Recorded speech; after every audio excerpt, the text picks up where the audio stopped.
नमस्कार मंडळी.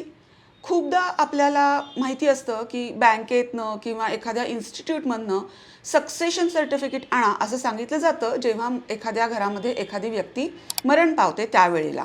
हे सक्सेशन सर्टिफिकेट कशासाठी मागितलं जातं तर बँकेमध्ये FD असू शकतील किंवा कुठल्या डीमॅट अकाउंटमध्ये काही शेअर्स असू शकतील, काही म्युच्युअल फंड्स असू शकतील किंवा बँकेचं एखादं अकाउंट असेल, PPF असेल इत्यादी. आता हे सक्सेशन सर्टिफिकेट म्हणजे काय असा आपल्याला खूपदा प्रश्न पडतो आणि हे सक्सेशन सर्टिफिकेट कधी लागतं कधी लागत नाही हाही आपल्याला प्रश्न असतो. तर जेव्हा एखादी व्यक्ती मृत होते त्यावेळेला त्या व्यक्तीनी जर का मरणाच्या अगोदर त्याची विल केलेली असेल, त्याचं मृत्यूपत्र केलेलं असेल तर आपल्याला सक्सेशन सर्टिफिकेटची गरज पडत नाही. मात्र अशा पद्धतीचं विल केलेलं नसेल तर सक्सेशन सर्टिफिकेटची गरज पडते.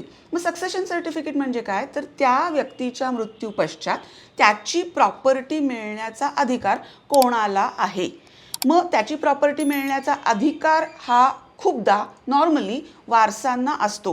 काही वेळेला काही ठराविक सिच्युएशनमध्ये जिथे सरेंडर ऑफ पॉलिसी वगैरे असा विषय असतो ना त्यावेळेला वारसांच्या व्यतिरिक्त इतर लोक येऊ शकतात, पण नॉर्मली वारसांना हे सक्सेशन सर्टिफिकेट लागतं आपल्याला.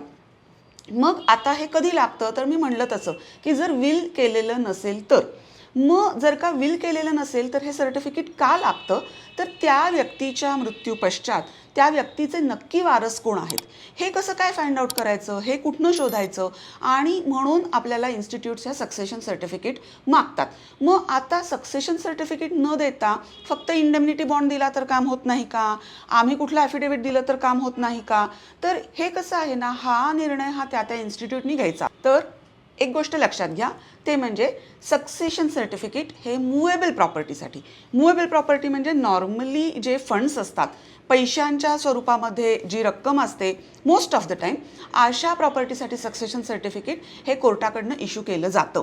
हे सक्सेशन सर्टिफिकेट कोर्टाकडनं मिळण्यासाठी अर्थात वेळ लागतो. इंडेमनिटी बॉन्ड, ॲफिडेविट अशा गोष्टी आपण एका दिवसात 2 दिवसांमध्ये करू शकतो.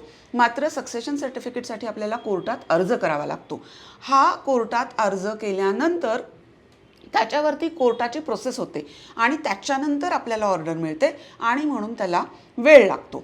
तर हा अर्ज कुठे करायचा असतो तर हा अर्ज दिवाणी न्यायालयामध्ये होतो आणि ज्या ठिकाणी मृत व्यक्ती राहत होती किंवा ज्या ठिकाणी प्रॉपर्टी आहे अशा ठिकाणी आपण हा अर्ज करायचा असतो. हा अर्ज केल्यानंतर कोर्ट जे असतं ते कोर्ट एक पब्लिक नोटीस इश्यू करतं की ज्याला सायटेशन असं म्हटलं जातं, आणि कोणाचे काही ऑब्जेक्शन्स असतील तर ते ऑब्जेक्शन्स मागवली जातात.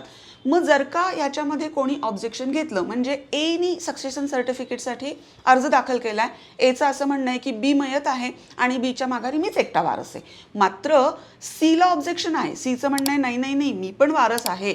मग अशा वेळेला जर का सीनी त्या केसमध्ये ऑब्जेक्शन घेतलं तर मग ती केस बाकीच्या जशा आपल्या केसेस चालतात ना त्या पद्धतीनं चालते आणि मग त्याला किती दिवस लागतील हे कोणीच सांगू शकत नाही.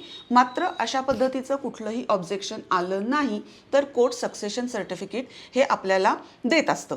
आणि मग ही जी काही सगळी प्रोसेस आहे ह्या सगळ्यासाठी कालावधी लागतो आणि म्हणून ह्याला एक कमीत कमी 6 ते 7 महिन्यांचा वेळ लागतो. आता ह्याच्यासाठी आपण जेव्हा कोर्ट फीचा विचार करतो ना त्यावेळेला कोर्ट फी ही आपण किती रकमेसाठी सक्सेशन सर्टिफिकेट मागतोय त्याच्यावरती ही कोर्ट फी ठरत असते. आत्ता जास्तीत जास्त जी कोर्ट फी आपल्याला द्यावी लागते महाराष्ट्रामध्ये ती आहे 75,000 रुपये. तर हे झालं सक्सेशन सर्टिफिकेटविषयी. एअरशिप सर्टिफिकेट म्हणजे काय तर मी मगाशी म्हटलं तसं की प्रॉपर्टीचे 2 प्रकार आहेत ना, की मुवेबल प्रॉपर्टी आणि इमूवेबल प्रॉपर्टी. मुवेबल प्रॉपर्टीसाठी सक्सेशन सर्टिफिकेट आलं. मग इमूवेबल प्रॉपर्टीसाठी काय तर इमूवेबल प्रॉपर्टीसाठी आपल्याला हे सिद्ध करावं लागतं की त्या व्यक्तीचे वारस कोण आहेत. वारस म्हणजे एअरशिप सर्टिफिकेट, वारसा हक्काचा दाखला. मग हा वारसा हक्काचा दाखला देखील आपल्याला जसं सक्सेशन सर्टिफिकेटसाठी कोर्टात अर्ज करून आपल्याला मिळू शकतो ना तसंच आपण ह्या दाखल्यासाठी देखील कोर्टाकडे अर्ज करू शकतो. सक्सेशन सर्टिफिकेट सारखीच प्रोसेस फॉलो केली जाईल. पब्लिक नोटीस इश्यू केली जाईल ज्याला सायटेशन म्हटलं जातं. कोणी ऑब्जेक्शन घेतलं तर त्याच्यावरती ऑब्जेक्शन योग्य आहे योग्य नाही आहे ह्या सगळ्याचा उहापोह होईल. ऑब्जेक्शन घेतलं नाही तर आपल्याला कोर्टाकडनं सर्टिफिकेट मिळेल. आता हे जे सर्टिफिकेट असतं ना हे सर्टिफिकेट संपूर्ण भारतभरामध्ये व्हॅलिड असतं.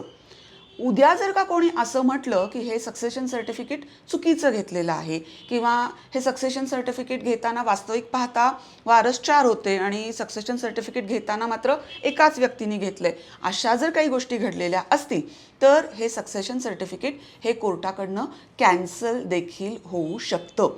मग आता सक्सेशन सर्टिफिकेट का मागतात इन्स्टिट्यूट्स? तर मी सांगितलं तसं वारस कोण आहेत हे कसं शोधायचं, उद्या त्या इन्स्टिट्यूट विरुद्ध कोणी कोर्ट केस केली तर काय करायचं, आणि म्हणून सक्सेशन सर्टिफिकेट मागायचं का नाही मागायचं, कायद्यात जरी ते कंपल्सरी लिहिलेलं नसलं तरी हा ज्या त्या इन्स्टिट्यूटचा अधिकार आहे ठरवायचा की ज्या वेळेला अमाऊंट्स रिलीज करायच्या आहेत, ज्या वेळेला एखादी प्रॉपर्टी ट्रान्सफर करायची आहे त्यावेळी हे सक्सेशन सर्टिफिकेट मागायचं का नाही मागायचं. अशा पद्धतीच्या सक्सेशन सर्टिफिकेटची मागणी जर का केली तर लक्षात घ्या, मी परत एकदा सांगते, तुम्हाला या सर्टिफिकेटसाठी कोर्टामध्येच अर्ज करावा लागतो. याविषयी अजून काही माहिती हवी असेल किंवा एअरशिप सर्टिफिकेटविषयी अजून काही माहिती हवी असेल तर मी पूर्वी सांगितलंय त्याप्रमाणेच अजूनही काही व्हिडिओज मी माझ्या चॅनलवर अपलोड सतत करत राहणार आहे. त्यामुळे माझ्या चॅनलला सतत भेट देत राहा, माझा व्हिडिओला लाईक करा, त्याचप्रमाणे आपल्या मित्रमंडळींपर्यंत सुद्धा माझ्या या व्हिडिओची माहिती जरूर पोचवा. धन्यवाद.